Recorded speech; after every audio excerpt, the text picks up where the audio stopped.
Hello, my Mercurial mercenaries. Just a quickie. I was reading social media a second ago on Facebook, and this article popped up. It's on all the music websites around the world at the moment. It's about Lana Del Rey responding to Radiohead's copyright infringement lawsuit. And it regards a song of hers called Get Free, apparently. And she denies her song, Get Free, was inspired by Radiohead's Creep. And in a tweet, she said, "It's true about the lawsuit.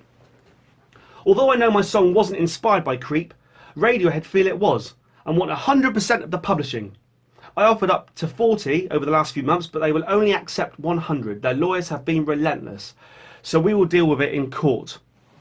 Now, the reason I kind of rushed into my studio to record this video was I thought this is funny on Radiohead's part, because I remember hearing a song by the Hollies a long time ago and just thinking, that's Radiohead's Creep. So I thought Creep was based on the Hollies song, and now Radiohead are taking umbrage of Lana Del Rey for basing her song off Creep. So, for instance, let me just in case, I think everyone's aware, but let me just play you Creep by Radiohead, alright? Get myself a copyright strike here.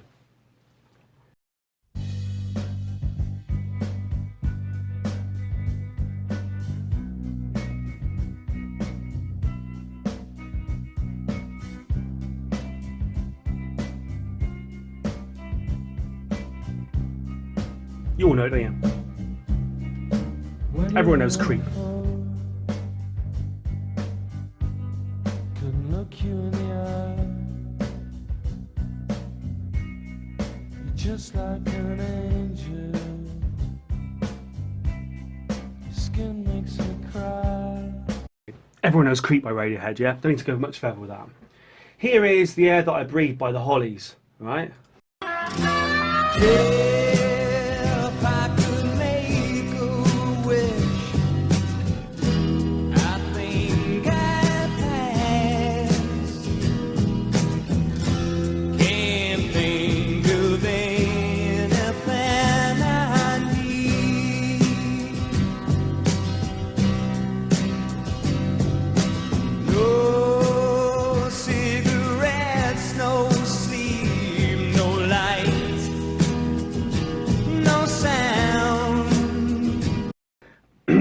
Now, problem is, it's all a matter of opinion, isn't it?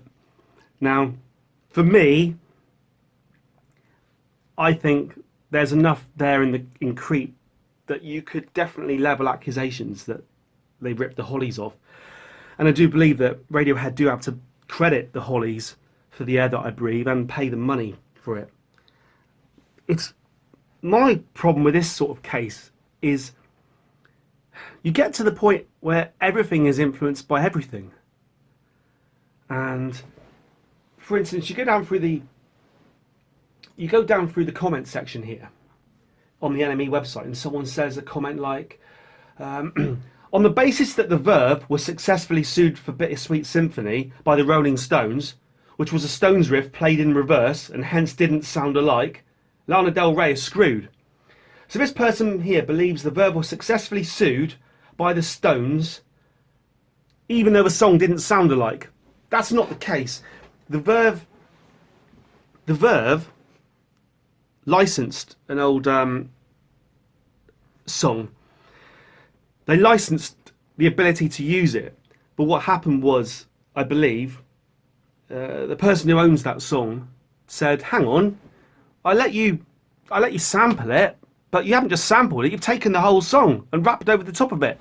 So this comment here is wrong. It just goes to show that this whole thing's a minefield and especially the idea of letting a court decide. For instance, here's Bittersweet Symphony by the Verve, all right?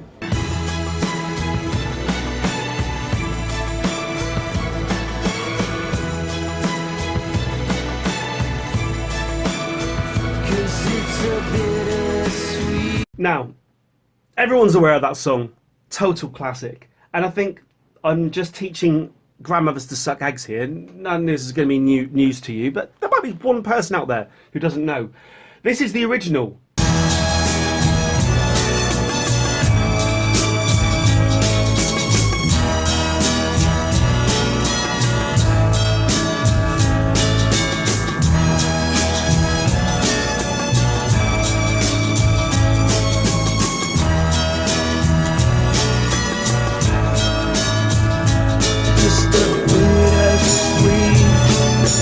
symphony that's life.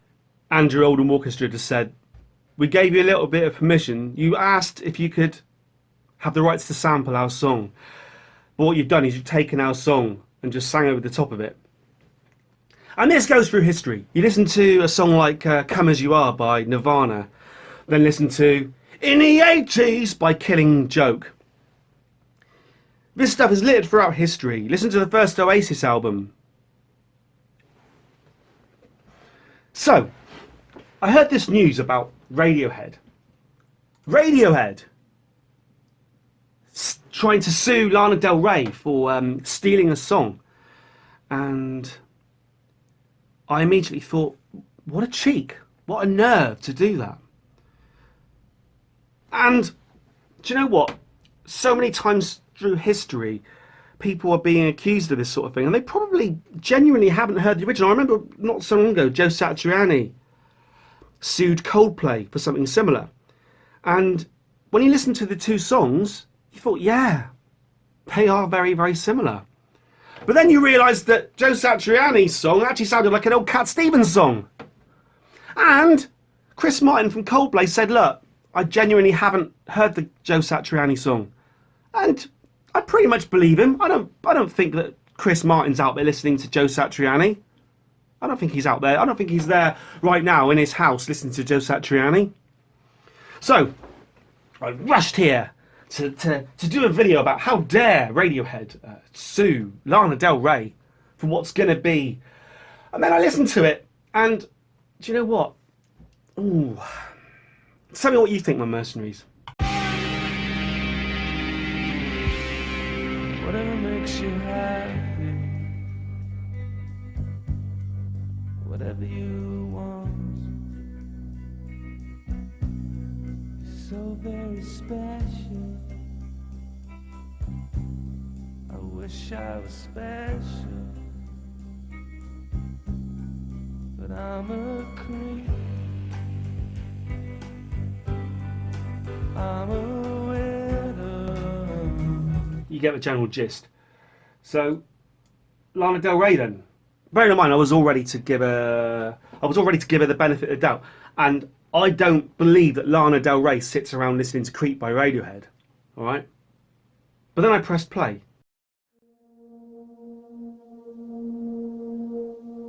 Finally, I'm crossing the threshold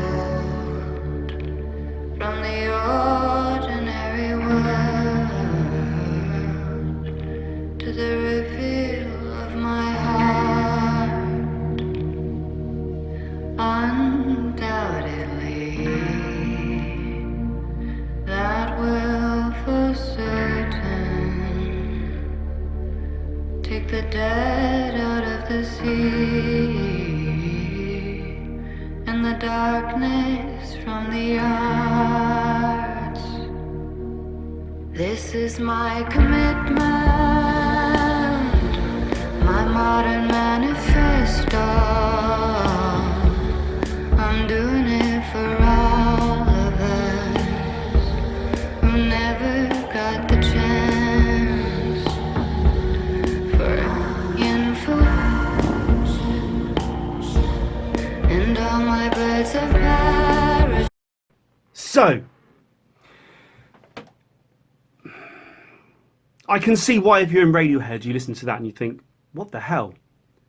But, and we've done videos like this before, my mercenaries, on this very channel. Where does inspiration become ripping off? And where does a chord sequence become something that you can copyright?